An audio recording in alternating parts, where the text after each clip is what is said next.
Now, speaking of rules, I'll tie it back into what we were actually talking about. Now, I'll get Yeah, I us was out of that gonna say rabbit we hole. should probably put like something in there that says if you don't want to talk about, so you want to hear us talk about something other than handheld for like 15 minutes, just jump to that timing. Exactly. No, it was still useful stuff.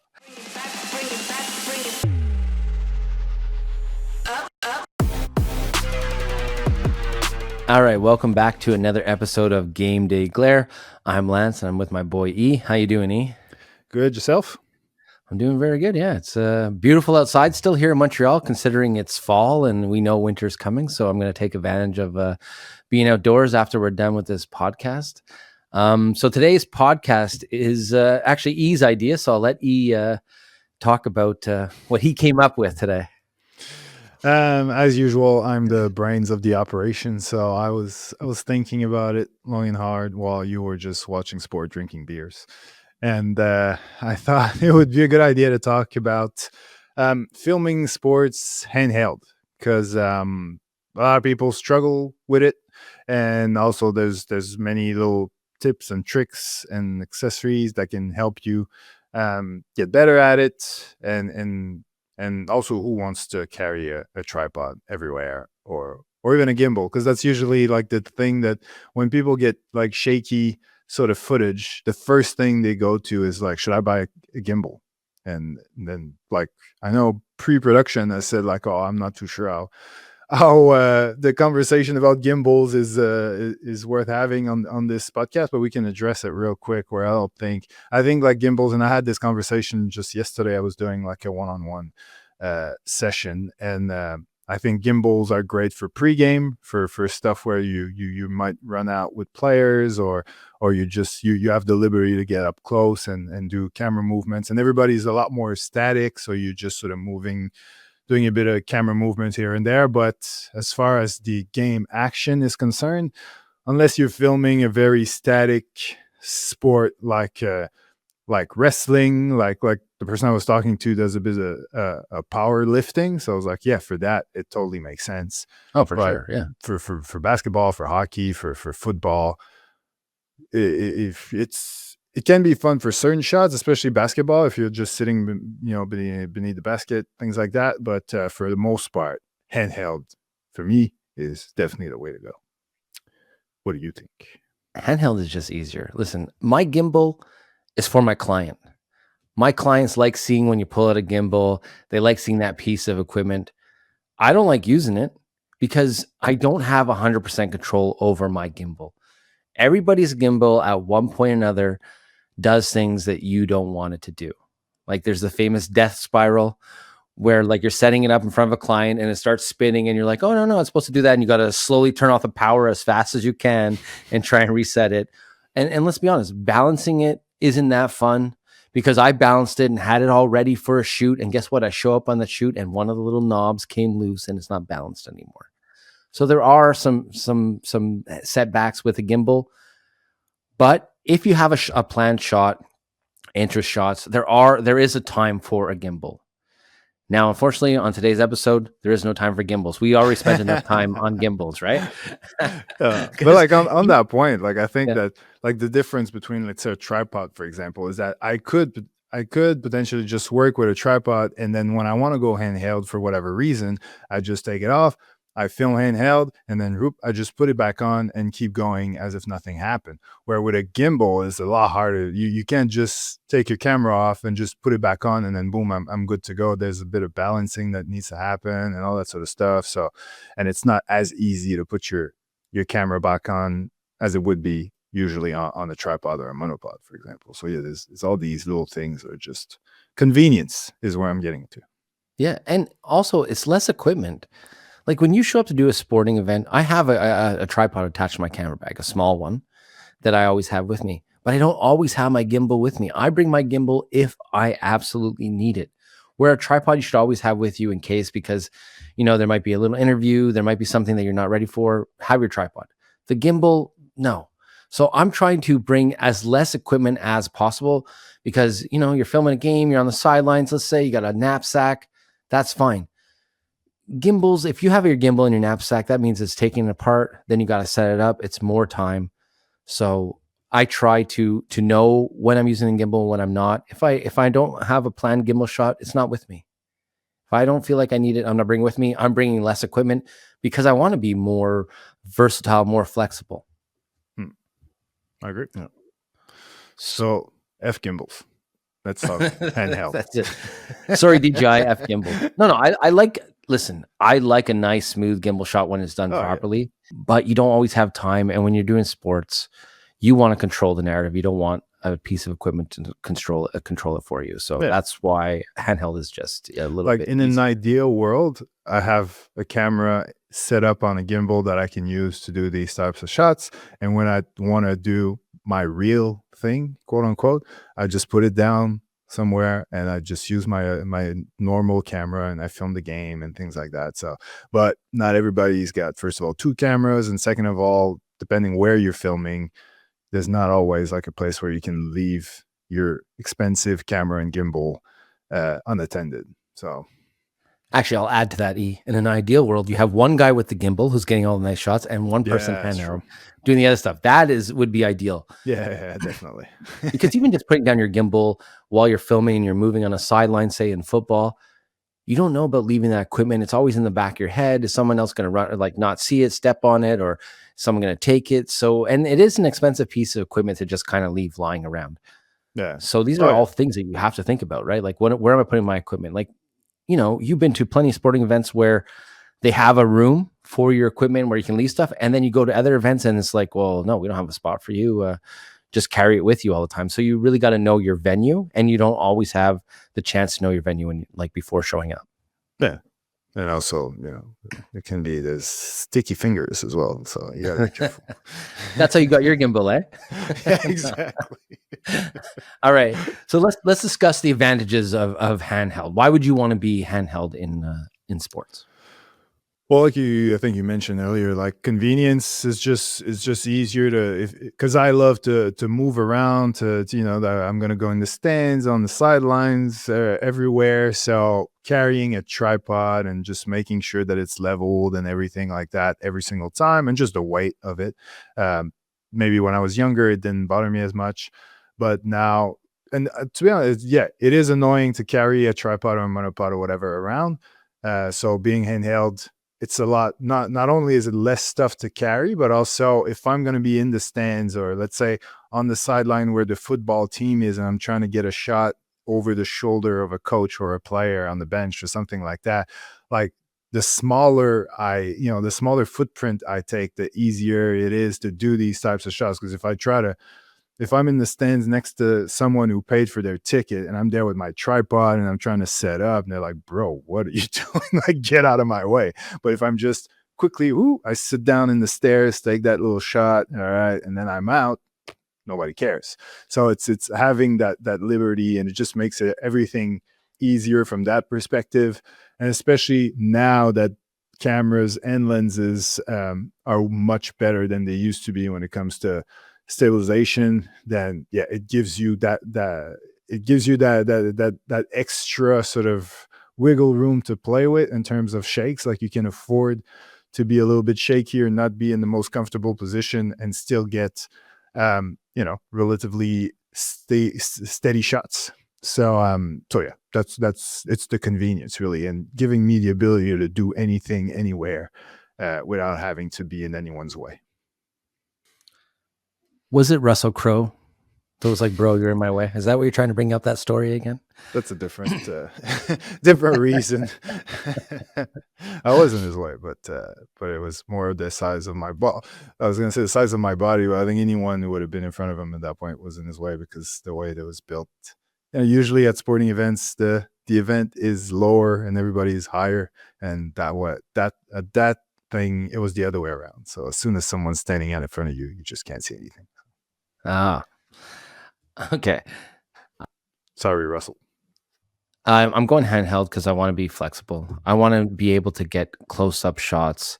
I want to be able to move around and not be so restricted. And that's why, handheld for me is my go-to. It's so much easier. I feel so much more in control. Yes, when I look at my SD card, sometimes I have shaky footage, and the first 2-3 seconds of your clip, when I press record, the camera always shakes, and then you start being smooth. Yeah. So I hate reviewing my handheld footage with somebody over my shoulder, and I'm like, "Don't worry, it's only that for the first 2 seconds," and then I'm clear. But you have way more control handheld. You control everything. You can get as close as you're allowed to a subject as you want. You move around, you get tons of different angles. It makes it look like you have a lot more cameras on site when you're handheld. So what's let's get into the nitty gritty of it. Like, what's your technique? Like, what's your go to when you're trying to be stable, except for the first 3 seconds of your shots? With my mirrorless, I'm kind of like locking my arms a bit and bringing the camera as close to my body as possible, maybe using my chest a bit. Now, I do have, we'll talk about this later on, how you can kind of rig your camera. I do have a handle on one side, and I find myself a lot of times not on my left hand, and my right hand's gripping the camera. I do find myself a lot of time not using the left hand handle, where I have my hand underneath the camera and I'm cradling the lens that way. It's easy for me to do like in and outs and rack focuses and stuff like that. I do feel more comfortable though when I have both handles on. Like I feel really solid, but I catch myself grabbing the lens more often than not. So that's kind of how I set it up. I do have a cage on my camera though, and I find it's very good because everything's on the camera, right? And it makes it a little bit heavier. And I feel like a heavier camera is better. I mean, a lot of people have V mounts and stuff like that add weight. I don't have a V mount. I'm still using the Sony batteries. I will eventually upgrade to a V mount when I feel it's necessary, but right now I don't feel it's necessary for me. My batteries get me through what I need. But I find the heavier camera, the better I feel. Like I'm more sturdy, I'm more smooth. Where if you take away some of my accessories and it's a little bit lighter, like say sometimes if I film without my monitor on, I feel lighter. And I don't feel as smooth. What about you? What do you go with your techniques? And by the way, I learned all this from Beyond the Game YouTube video. So Link down below. that's it. That's it. No, well, yeah, a lot of what you said, yeah, is exactly what I do. Like, sort of having your elbows tucked in and keeping it like close to your body, because basically the more your arms are sort of stretched out, the heavier it gets, because all the weight, like your arms are doing all the work basically. So if you're gonna be like that if you're just like that for a few seconds, it's not that big of a deal. But if it's the longer it goes, the more the shakier your arms start getting. Where if you're close, then it's your body and it's a lot less. You don't feel it as much. Definitely while moving, I try to, instead of moving my hands, well, should make sure I'm in camera. Instead of moving my hands, I'll try to move my body and just, yeah, going from the hips, just like, is it golf? Well, they say, like, or whatever All sport in the you're supposed to hips. shoot from. Yeah, it's all from the hips.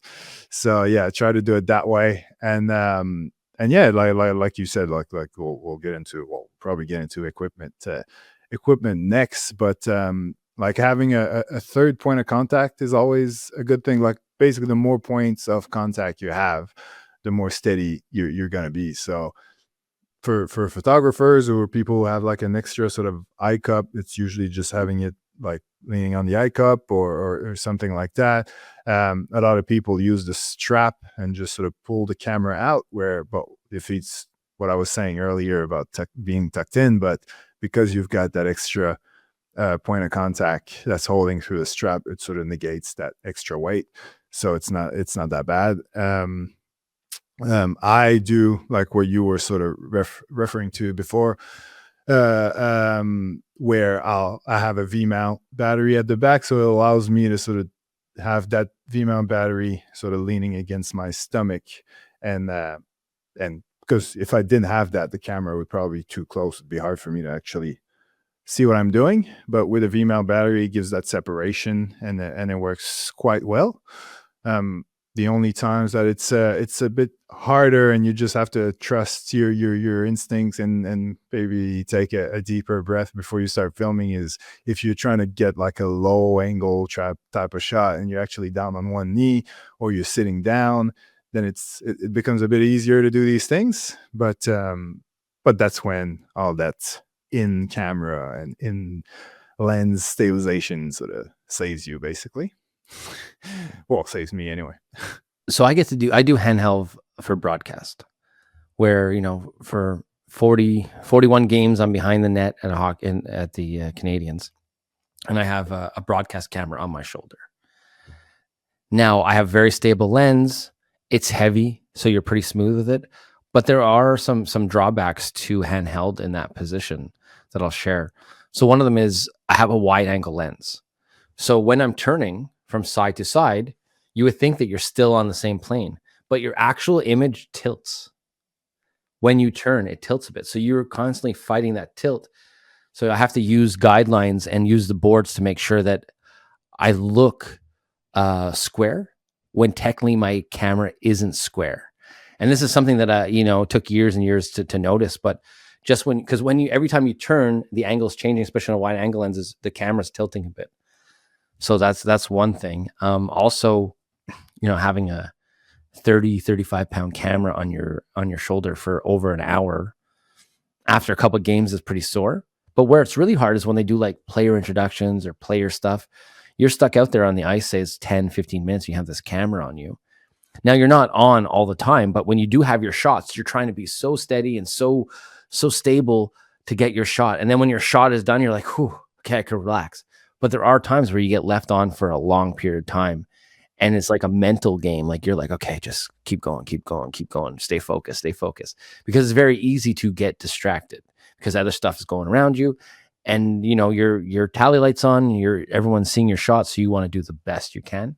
So it's People tricky. get that at weddings a lot when you're filming a wedding in the hot summer and you're wearing a suit and it's that that big moment of whatever, like the rings and stuff, and you're just there and you're dying and you're sweating. You're like, come on, let's go. That's it. So also with broadcast too, when you're handheld, you're more portable. So you'll get other job assignments like, hey, we're going to do an interview before the game or after the game. So you'll sometimes have to unplug and run to those things where guys who are on the big tripods, they don't really have to do that.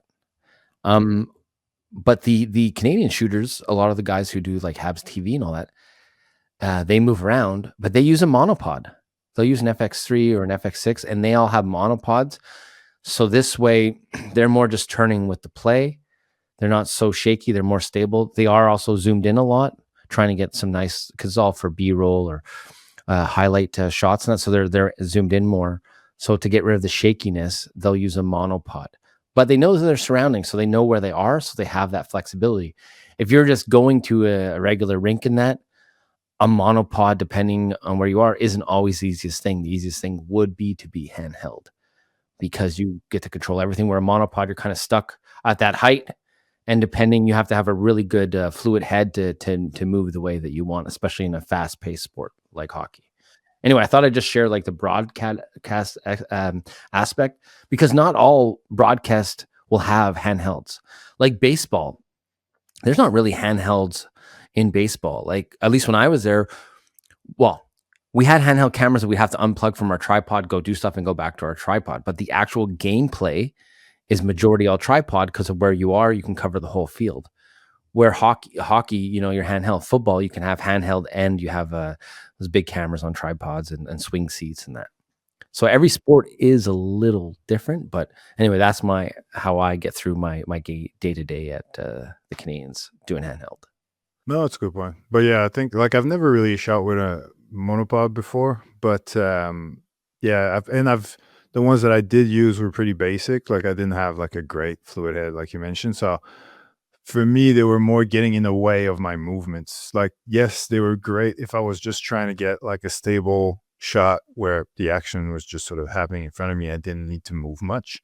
But as soon as you need to do these quick changes, like you said, you're sort of stuck at that height. So you have to sort of pan up, pan down, and just it doesn't really, sometimes it doesn't look good. Sometimes it does. But yeah, I just didn't like it. I'd rather risk the shakiness than feel limited and not get the shots that I actually want to get. Does that make sense? Well, you need a good fluid head. Like you need one hand on the camera, one hand on that handle, and you got to kind of move it around as much as you can. But it has to be fairly loose and in a good head. So it's tricky because some of the ones you're going to buy on Amazon and that, They're not that good, and it's hard to review them. You have to find a really, really good one. And then, do you want to spend all this money on a monopod when you can get a tripod for the same price?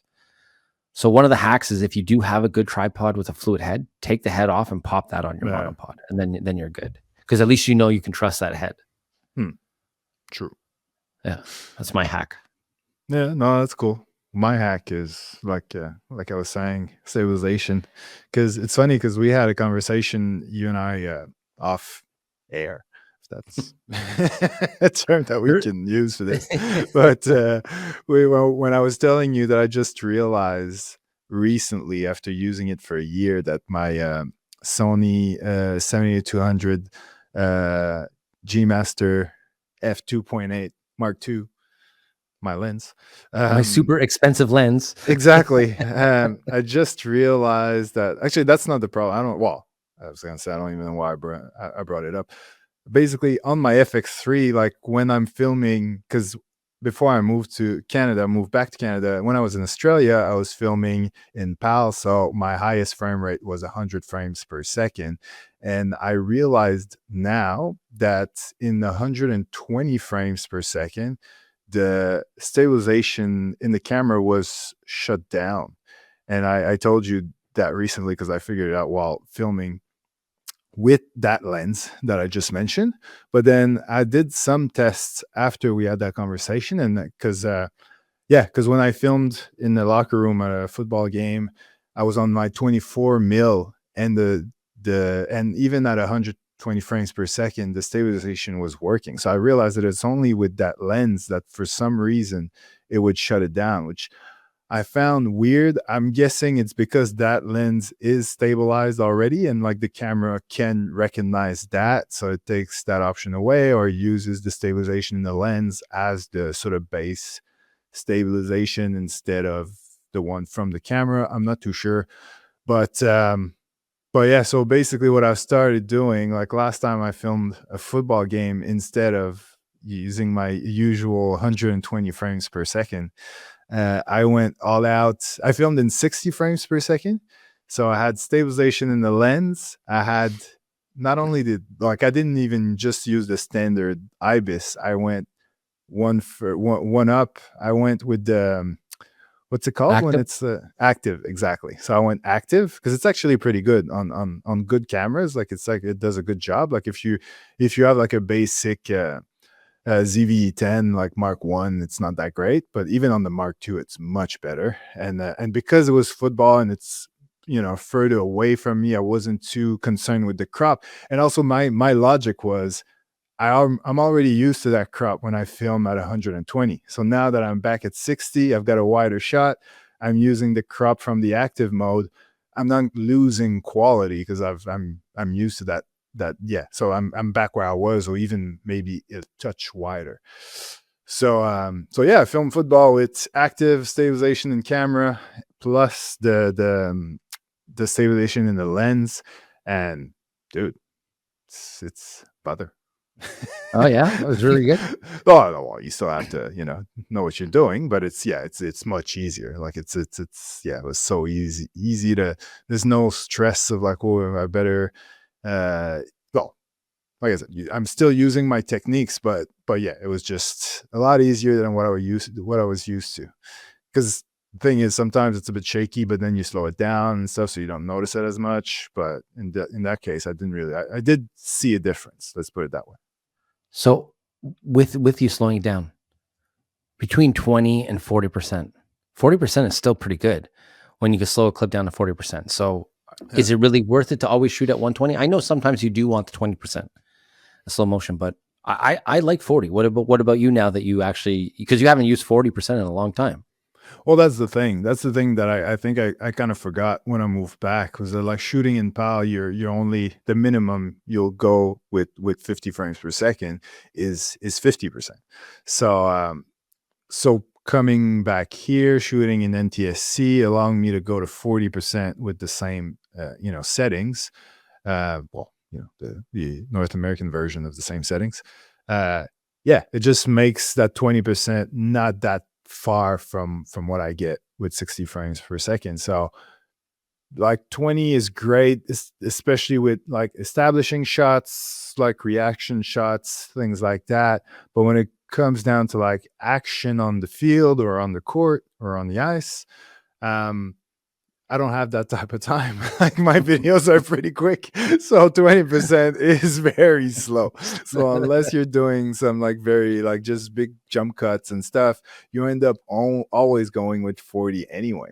So Unless you're editing to Like a Prayer Madonna, like yeah, everyone yeah, did all summer after the Wolverine movie, then you could yeah. use those 20% slow motion. But if not, yeah, you don't have time, man. You don't have time. Yeah, exactly. Like my favorite meme says, ain't nobody got time for that. So yeah, it is like 40 it is. So yeah, all that to say that I'm more and more comfortable with filming at 60 frames per second, even if I can afford to film at 120, because yeah, for all those reasons, more stability, and I don't really use the 120 that much, and also it gives me more wiggle room with lights, because then my shutter speed, goes down. Everything goes down. So, well, not everything, but yeah, just it's a lot easier to handle night games and things like that.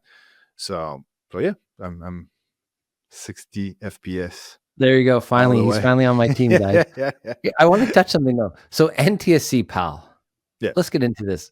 Like nowadays in this digital age, do we really need an NTSC and a PAL? Like I get it for broadcast. I completely understand for broadcast.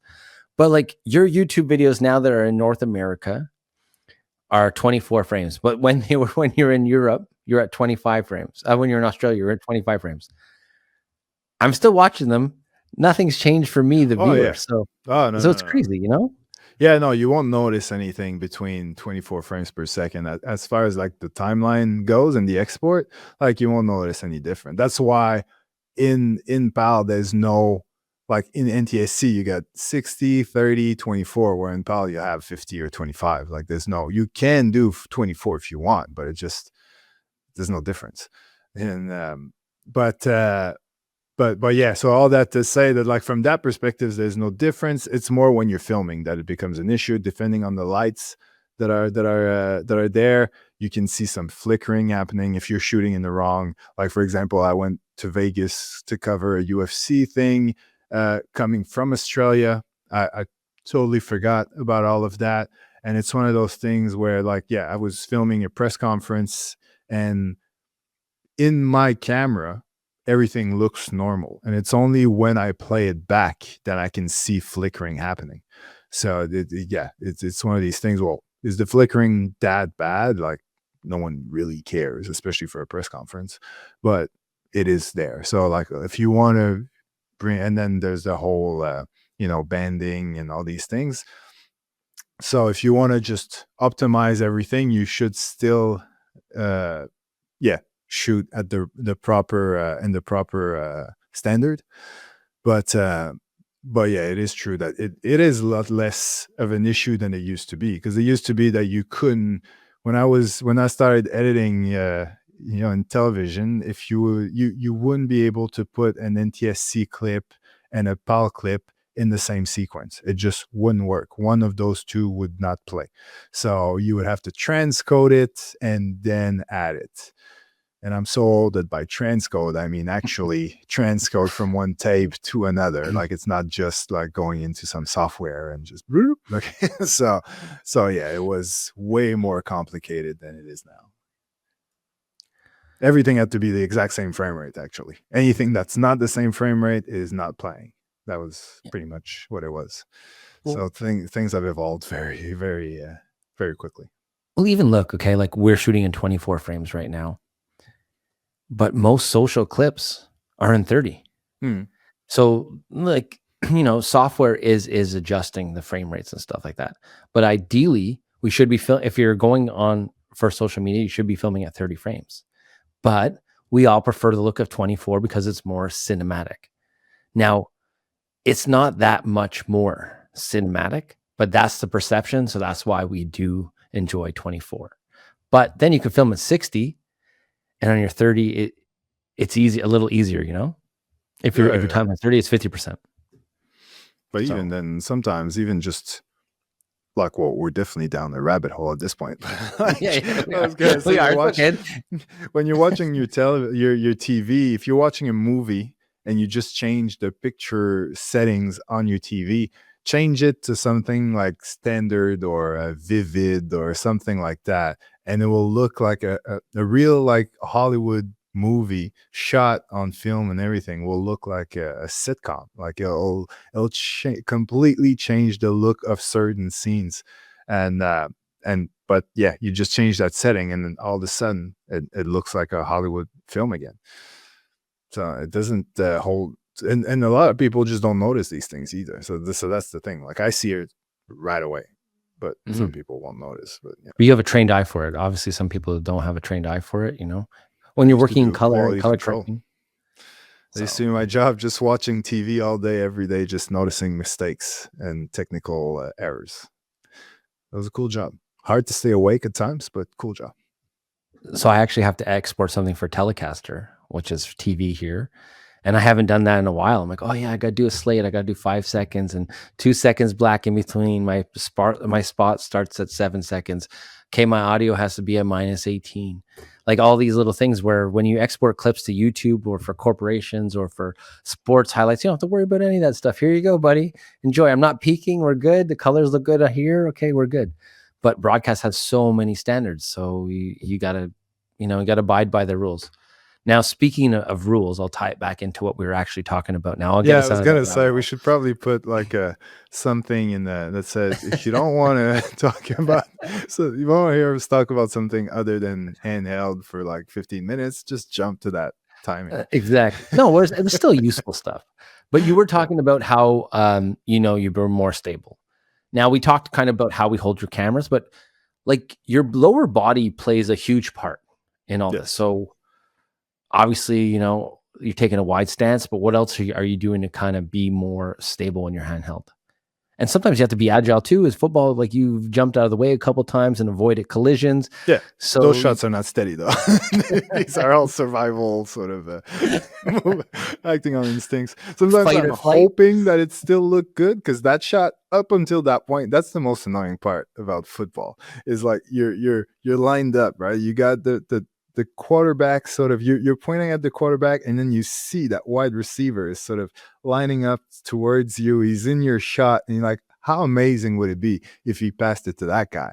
Because I would get that rack focus thing sort of happening, just be on point. And it's exactly what happens. And you're like, nice. But then he starts running with the ball. And then as he starts running, you hear people next to you running away. And you're like, oh, fuck.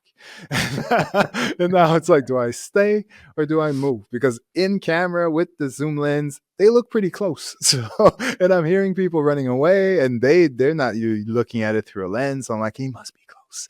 So, so you run away, but you try to hold the shot. You're sort of looking up, and then you're backing away, and then afterwards you look at your shot, thinking, oh, maybe I still got it. And then you look at it, and it looks great until that point where you start walking away and just shaky, and you miss the landing out, especially if they sort of jump out of bounds, and that's also a cool shot to get them sort of crash out of bounds if there's like some sort of protection on the side that they just crash into. But yeah, all that shot is ruined. And like, damn it, should have stayed. Peter Torellis told us he used to hang in there for those hits. So why don't you just hang in there for that hit? No, you're a big guy. You can take a hit. Yeah, they got shoulder pads and helmets though, and that's what I'm sort of scared of, and also don't want to break the camera. But yeah, no, he's probably more courageous than I am, especially at those university games. On the sidelines, there are these like blowed up, like it's like a it's almost like with like it's like hair filled sort of like plasticky thingy, so like it's perfect for the players to sort of jump into and land in a cushy sort of thing, almost like a mattress. So when they go out of bounds, they're not thinking I need to slow down. They're just thinking, I'll just jump so that instead of landing on the ground, I'll land on this thing. But if I'm between them and that thing, yeah, that's not good. So yeah, they come in with way too much confidence is what I'm getting at, because they know they can just jump on that thing. And I've seen a couple people get knocked out, like the audio guy with that scoop thingy, like he Sounded got, like this yeah. shirt holds. So yeah, he got hit a couple times, and I've seen a videographer get hit as well. Yeah, it's always the people that are looking at other things, like the cheerleaders, the refs. They're out of there so quickly. But yeah, people with cameras and equipment, they're usually the last ones to make a move, and yeah, some of them pay the price. So how are your legs? You're like in an athletic position then, so you can kind of juke them, or what? What are you doing to kind of stay stable but agile? Yeah, well, that's funny you said that because often, like, there was one that was coming in pretty close, and I was because they usually come at an angle, right? It's not like they're coming straight at you, like they're not running, so I'm always debating, should I, because your reflex, if they're coming from the left, is to move to the right, but that's where they're going as well. They're sort of going in an angle. So I tend to just sort of stay there in the last second and just move to the left, and then they sort of pass me by that way, which so far has worked. But to actually answer your question, like, yeah, I obviously sort of a wider stance so I can be stable. But at the end of the day, it's mostly about being comfortable. If you're comfortable, then you're probably going to last longer in without shaking or anything, without moving. Where if you're uncomfortable, that's where the shakes start much earlier. That's why if I'm standing up, then yeah, a bit wider, like, the bend knees just a little bit, and when you're actually moving, like, you hear that maybe not in sports as much, but usually, like, they talk about the ninja walk, like you try to stay like a crab, basically. And so yeah, try to move like that. But to be honest, I don't do it that much because there's no real need to be moving sideways while shooting unless someone's coming at you. Um, but otherwise, it's more like, for football, putting yourself in a dangerous position is if you're actually on the ground and then they're coming. You have to get up before you can actually move. So, but I like to when I'm filming on the ground, I'll probably be on one knee, so that way I can sort of be still kind of stable. Because if I try to be, yeah, there's sometimes if I'm just trying to be low, then yeah, the arms and the shake come pretty quick. So I'll definitely put a knee down, which means that I'll have like dirty pair of jeans by the end of that game. But it just comes with it. I always put on my shittiest sneakers and the dirty pair of jeans. So I don't really care about what happens to them. And yeah, that's pretty much it. Sorry. You can also use like railings, or say when you move around, you can lean up against a railing or a post or something also to gain a little bit more stability. But yeah, I mean, you got to be in an athletic position. You got to be able to, you know, turn side to side and in your situations run out of danger. So at hockey, I'm pretty lucky. Like, I'm sitting right behind the net, so there's a glass in front of me. Pucks get hit right at my face all the time. I don't even flinch anymore because I'm so used to it, where everybody else in my whole section jumps back. Beers are being spilled, drinks are being spilled on big hits all the time. But I'm pretty lucky. I'm just sitting in a chair, but I do need to be mobile and go side to side. So I kind of sit at the edge of my seat, and then during breaks, I could kind of rest my camera, give my shoulder a rest. I rest my camera against the boards and the glass. There's like a little lip. I could rest there, so I'm good that way. I don't, since I'm not moving around, but my legs are still kind of bent and in an athletic position a bit, even though I'm in my chair, just so I have a bit of mobility with my upper body. But when I have too many games in a row, I get a sore back. So from moving that, because I can't control who sits beside me, and sometimes I have bigger people, because the seats aren't that big, so I'm kind of shifted over a bit. And when you do a whole game shifted like that, like right now, I did a game the other night, and I'm shifting like this, and I can already feel my back a little tight. Going this way, it's not that bad. So that's how I kind of do it. But every sport, you know, it's pretty much the same. Like if you're standing up and you're doing handheld, is have a wide foundation, be as stable as you can, and bend your knees a little bit, because yeah, you might have to get out of the way. And you don't want to break your camera at an event like that, especially if it's something that you might be filming for your YouTube channel, or you're not hired by the team and it's your equipment. If it's the team's equipment and you get hit, well, hey, they're paying for the camera. But when it's your camera, your equipment, you don't want to get hit at all. Actually, you never really want to get hit, because yeah, I've seen people on the sidelines get crushed, and I'm like, oh my god, that poor kid or person, whatever. You know? I see it at least once a game. There's someone that gets hit. If it's not a ref, it's yeah. There's always someone. Yeah. Not me though. Not you. So now let's go into camera gear. So we're Yes. gearheads. E and I talk about gear all the time, or what's coming up, or what are we adding to our thing. So what's on your stabilized camera rig? Well, I mentioned the lens, which, like you said, is a very expensive lens. That Sony G Master, and I bought it for that exact reason. I was happy to put in the extra money to get like a stabilized, sort of high quality lens, because that meant I was not gonna buy a new tripod when I moved back to Canada. It was like that money that I would have put in a tripod, I've put in the stabilization of my lens, basically. Um, but accessory wise, like you, I've got a cage. I've got an extra handle on the left as well. There's a top handle that comes with my camera, but there's also like an audio unit attached on top of it. So it's not the best sort of. I don't really use it just to do these low angle shots. Um, and also, I've got my monitor on top of it, so there's not much room left for my hand.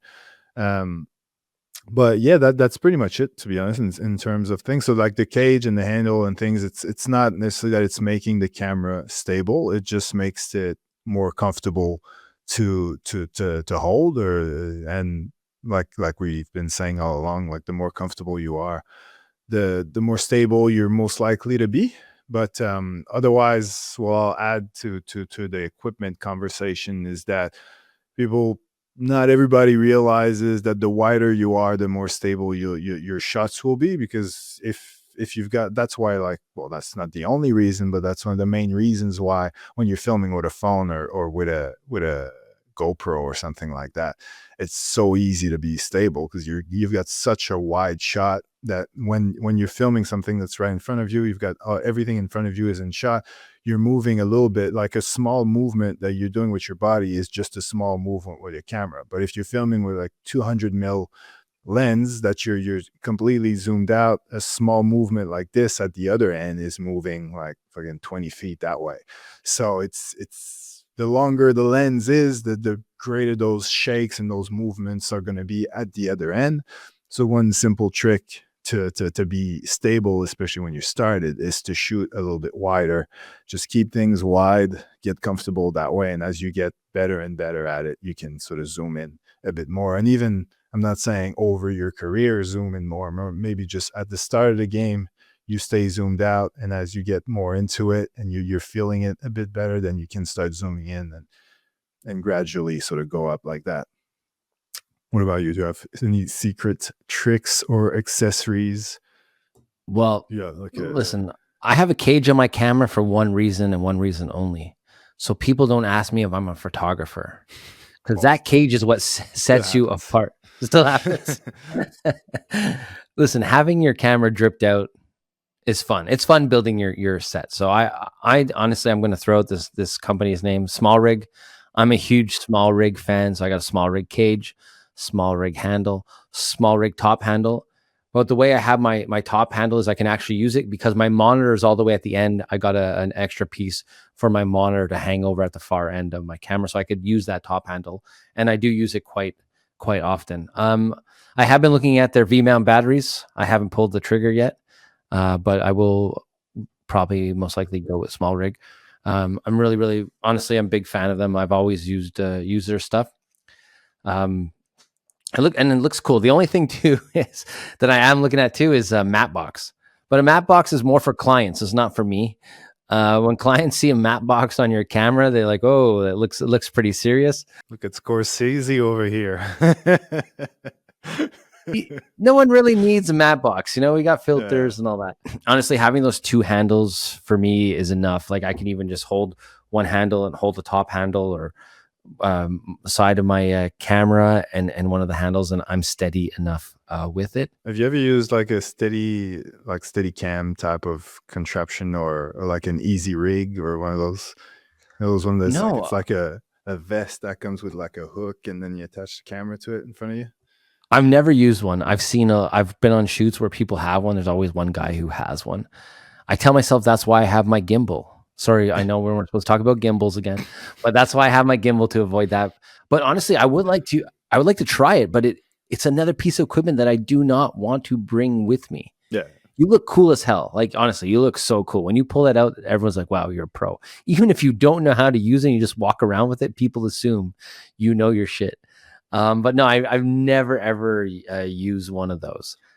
But I will touch base on one thing. You said before when you're zoomed in how you're shaky. I remember doing one of my first expo games. Now we have this big lens that zooms like 100x zoom. And I was chewing gum on I'm chewing gum and I'm on this platform.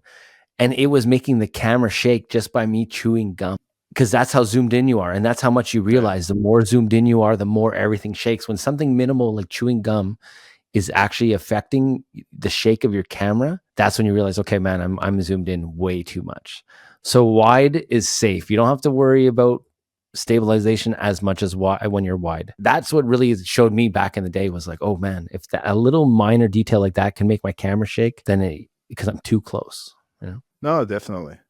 And there's another accessory that, because like those easy rigs, like vests thingies, they do work, but they're not perfect. It's not like a full-on steady cam where like the camera is going to be. It just makes it that the camera is not heavy. So it's more like for people who have like huge setups, like for cinema and stuff, that's so heavy that like this takes all the weight off of it and it's on a spring. So it's not completely stable, but definitely helps.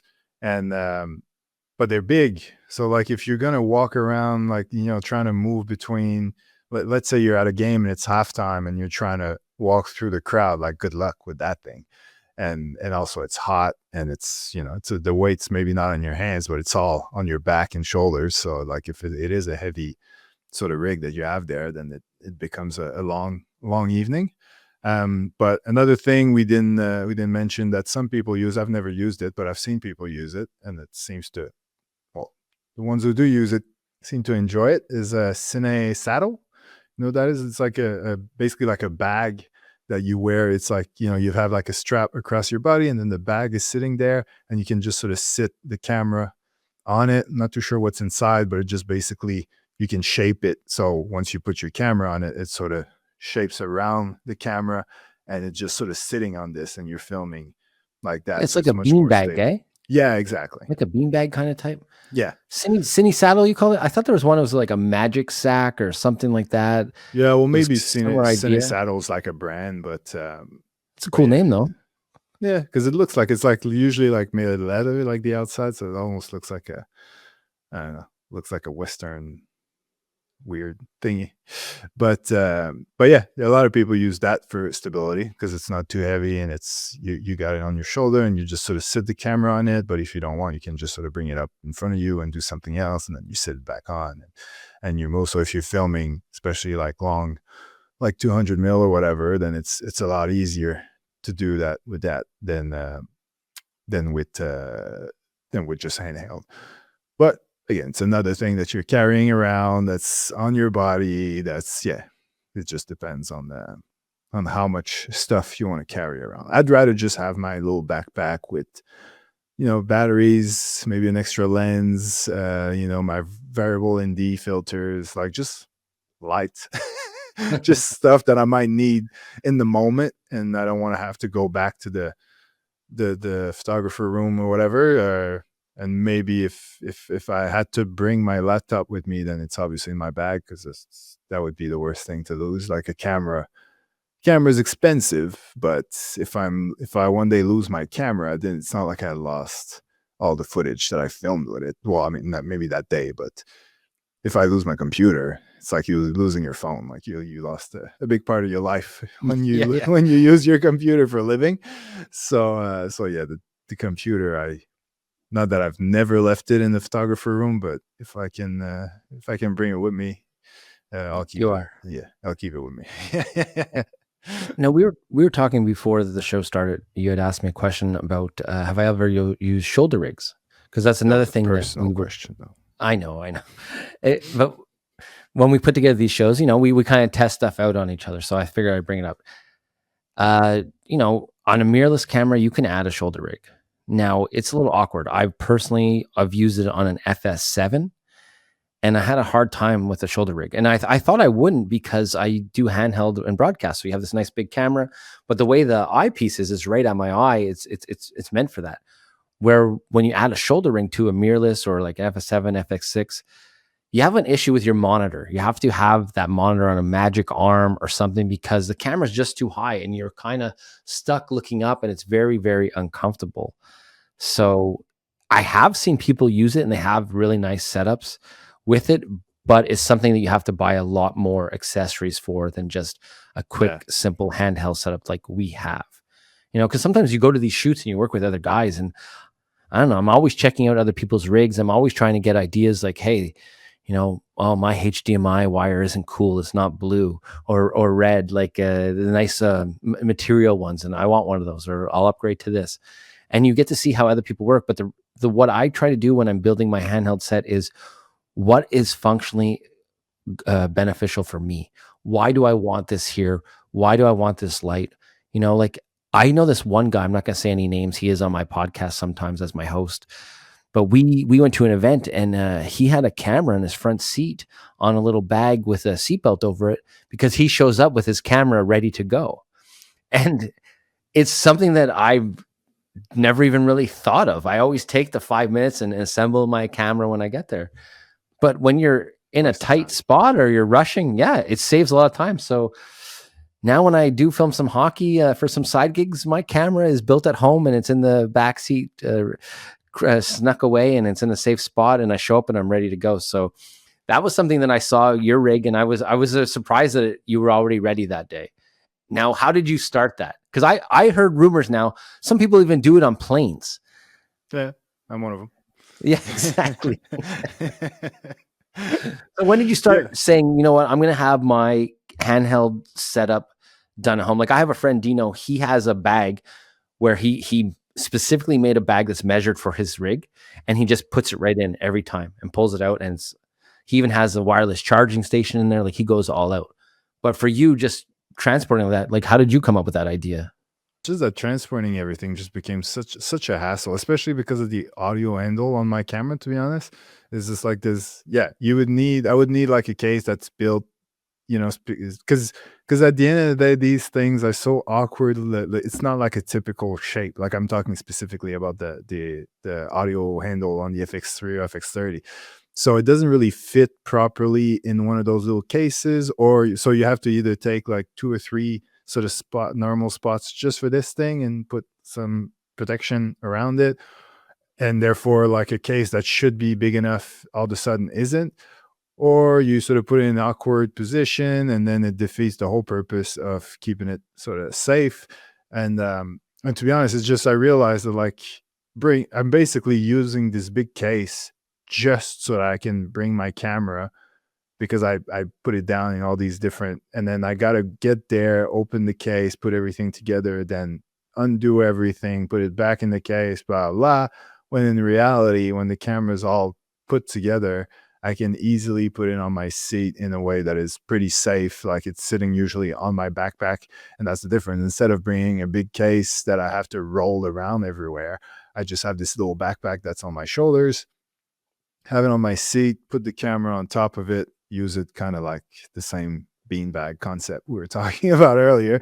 It's just sitting on it, put the belt around it, and honestly never had any issues. So it's like, why do I waste all this time like doing and undoing the camera over and over, when really, is there really, like, if I was going on a long trip, maybe, if I'm flying international, definitely. But if it's just like a 1 hour flight or something like that, I'll just keep the camera on me, and it'll probably be a lot safer than being in so I don't know. For me, it was just convenience. But of course, if someone breaks like at the last second in front of me, I'll do the Frank Costanza. Stop I'll stop short. short. Yeah, for sure. No, But I thought it was a good idea. When I saw you and it was in your front seat, I was like, "Oh shit!" And then I had to go and build my kit, and yours was already ready. So I'm like, it is pretty no, smart to have it ready to go, especially if we're not going too far. You know, yeah, I have exactly. different setups for different things though. Like, for me, there is no right or wrong. It's whatever is practical. Like sometimes I'll do gigs where they'll ask for some photos and video. I'll have my external monitor, but I'll have my peak performance straps around my neck, and that way I could take photos easily, and I don't have to worry about putting my camera down, and I won't have both handles on. I won't have my top handle. I'll just have the monitor right on top of my cage, just to kind of make it a little bit lighter. So it really varies too on what you're doing that day. If you got a big long shoot and you're running around, well, you want the most stable thing as possible. If you're taking some photos and video and doing a quick reel, you don't have to go all out with your camera setup. It's whatever you're comfortable with. But I always enjoy looking at people's rigs or showing or seeing how people show up. So when I saw you show up that day, it was definitely interesting. And, I started doing it right after. I was like, all right, yeah, this makes sense. If I'm not going too far, then I'm going to show up ready. And also, like, it's one of those things where sometimes I'm not necessarily parking right next to the thing, so not having to carry the case and everything. I just got my camera ready to go in my hand. I've got a backpack. If I have to walk for 10 minutes, doesn't matter. Like, you know what I mean? Where if I've got a backpack, a case, all these things, it's like, oh, easier to go through security too. It is, yeah. You just put your bag and your camera in your bag, and that's it. So now you've done your shoot. You got some shaky footage. What are you doing in post production? Cutting that, not using that shot. Slow it down. That is the best hack there is, though. Honestly, like I have used so many slow motion shots on footage that I was like, oh, this could be good, but it's a little shaky. You slow it down to 40%, let's say, and it's butter. It's perfect. You're like, okay, maybe a couple little minor tweaks here and there, but slow motion, that's probably the majority of reasons why I use slow motion. Okay. So if you watch one of my videos and you see slow motion, is because that shot was probably shaky at one point. Yeah. Oh, especially like, because obviously if it's an action shot, slowing it down has to work with, the flow of your video, where you're trying to achieve all that. But if it's like an establishing shot, you can slow it down and not necessarily look like it's slowed down, but it's just much more stable all of a sudden. So that's usually like the times where it's the most. Yeah, when you do those artistic pans where you got a little bit of the building, come in, you see the court, boom, that's slowed down for sure. Yeah, exactly. But yeah, in order, it would be if there's a shot that's a bit too shaky, if I can slow it down and it works with what I'm doing, that would be my first option.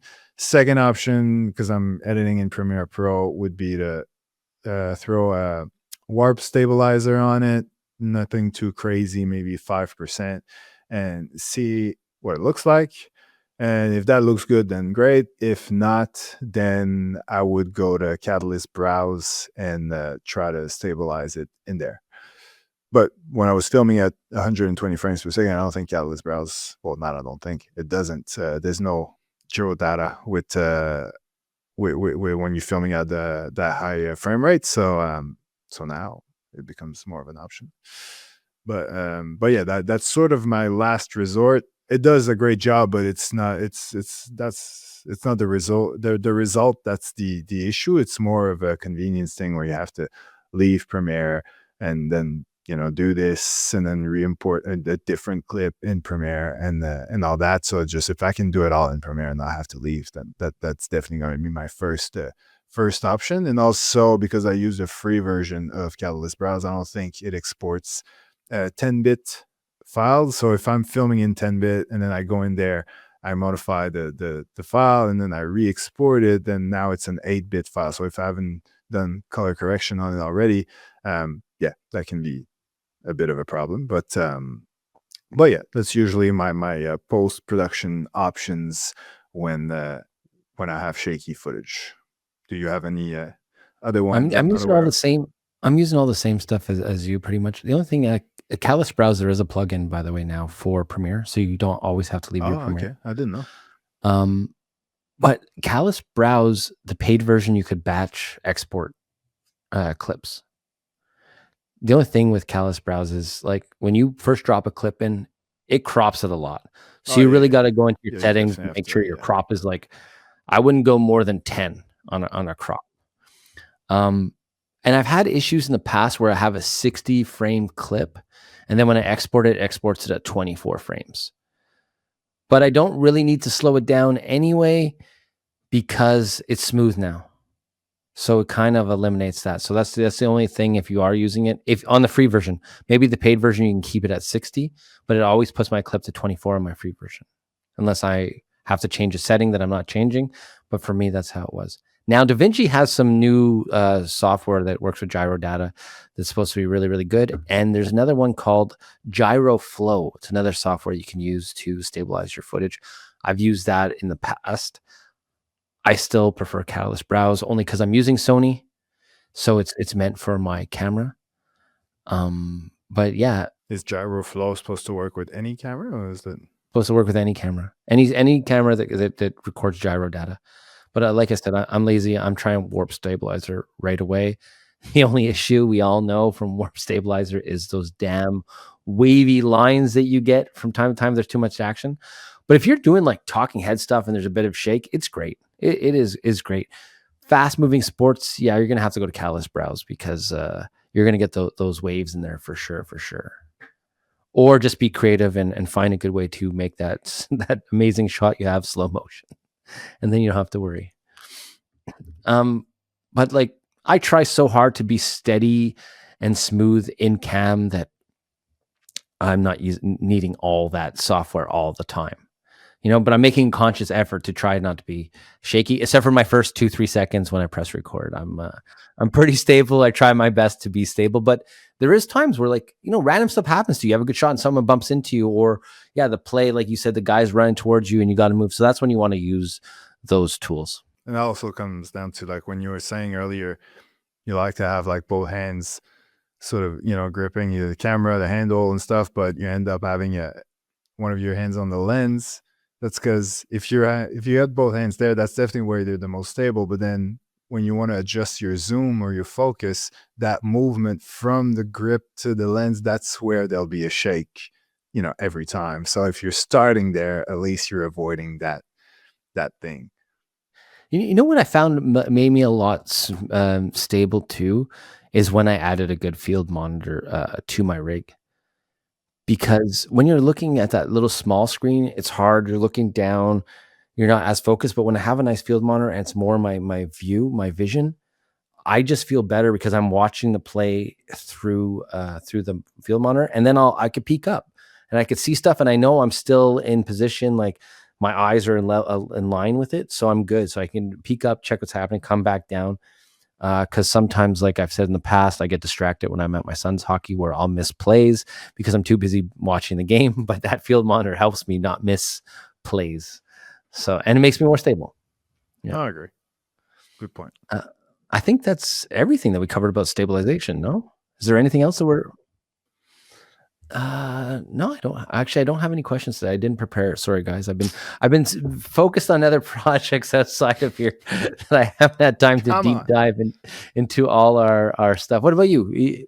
You have any through your beyond the game or that? Anything that's come up? Oh yeah. Well, it doesn't have anything to do with it, but to do with what we're talking about. But it doesn't matter. Do you? Because basically, it's something. Someone was. I'll paraphrase because it was a long thing. Basically someone who's filming their kid soccer, I think it was, or anyway, their kid's a goalie, so the camera's just on the thing and it's a phone, and now they're realizing that the quality of the phone footage is not that great, and they're wondering if those lenses, or if there are any lenses for phone videography that could potentially make it better. So have you ever used those lenses that you can attach to a phone? Are they good? Are they worth buying? So when a couple years ago, I forget what model, maybe it was like the 5S or something back over there. It was 8 maybe. I had this fisheye lens that I attached to my phone, and it was really, really good. But it was a wider angle. Like I got it. It was more for fun stuff, But some of the lenses that you could put on your phones are actually pretty decent. So that is a definitely an upgrade. Now, if it's like pixelated quality, I've been flirting around with. You ever check out Topaz AI? Mm-hmm. Well, where yeah, it upgrades footage for photo and all that. So if it's just that your phone isn't the greatest quality, not that because the lens issue is just basically, am I too far from the action? But if your footage is pixelated, then I would look at a Topaz AI. And then my other hack, my last hack, which I've done in the past when teams give me the crappiest footage you could find, is I'm going to edit that timeline in 720, and hopefully the footage is 4K. And then I know I can zoom in without losing the quality. So now I'm closer to the footage and I can see it better. Yes, it's 720, but 9 out of 10 times I'm watching it online or on my phone anyway. So it doesn't really matter. I'm closer to the action. So those are my hacks. But I haven't used a lens attached to my phone in a long time. If you learned anything from this episode, is I am trying to have less equipment, less gear with me at all times. So I don't want an extra lens for my phone. Yeah. Well, I'll say I agree with everything you said in the second half, but like when you said that the lenses are an upgrade, I'm not. I kind of disagree in the sense that to me it's like you said, if the issue is the quality of the footage, like I get that, like if your point is can I get closer to with by adding one of those lenses, the answer is yes. But is the quality going to be better? I highly doubt that it will, because realistically, all you're doing is adding a magnifying glass in front of the lens that's already there. So whatever bad quality was there to begin with is just going to be exactly the same, but with a tighter shot. Or it's going to be worse because the glass that it's going through is low quality from some cheap company you found on Amazon. So is it better than just zooming it in post? I've never tested it. My guess is with some lenses, it is. With some, it's not. But I don't think that you can go from from bad quality without the lens to like good quality with the lens. You can get closer, but you're not going to get better quality. Does that make sense? Because I think you already have bad, so by adding something in front of it, you're not negating whatever's going on here. Like, you know what I mean? You're just adding to it. So I've never really done it. So, but I'm just doing the math, and I'm thinking like, yeah, I don't see that happening. Well, look, my son's a goalie, right? I tell you guys, I put GoPros behind the net. So I have two different settings for my GoPro. One, I shoot at 4K 60 for our goals on our side because I want to slow it down in that. And my other GoPro, for some reason, I get some heat. It's a new one. I get overheating issues when I'm at 4K 60 for too long. So I go 5.3K at 30. But when I put that in a 1080 timeline, man, I can really zoom in. Like it's great. I'm so close to the action. So that's a hack too. If you get an action camera, you can always do that. Now I know you probably don't want to buy another camera. That's why you're using your phone, but that's an option. I did see something really cool though the other day. A guy had a tripod, and it looked like the DJI little mini gimbal for your phone. It looked exactly like that, but it was a different company and runs through software, and it moved on its own. So the guy would just track his kid, Yeah, it's like and it would just AI move. tracking. Yeah. Now, it was really good, but I was talking to him and he's like, the only thing is he misses play sometimes. Because if your kid is not in the play, it's not following the ball, the puck, it's following a person. So it's tricky. Like maybe soccer, he was doing hockey, so it was too hard to just get the puck. But soccer, maybe you could do the ball, but he was missing plays. He was just following his kid. So it's great for parents, but not for videographers. Not for teams. Oh, I am. No, not for teams. Makes Yeah, sense. exactly. But you can give your kid shit if he doesn't do good after the game. You can be like, look, I followed you on this shift. You didn't touch the puck. You didn't touch the soccer ball. You're not running. But it's funny. Like I film my son because we'll do videos for the team and stuff like that, or he wants to improve. He wants to, he's a goalie. He wants to watch stuff over again and see what teams are setting up for their power play and all that. But when you ask these parents, like, oh, why are you filming it? They have no clue. Some of them are just filming it to film. Like, I'm like, do you go back and watch this footage? No. So then why are you filming it? Like, have a purpose for your footage. Do something with it.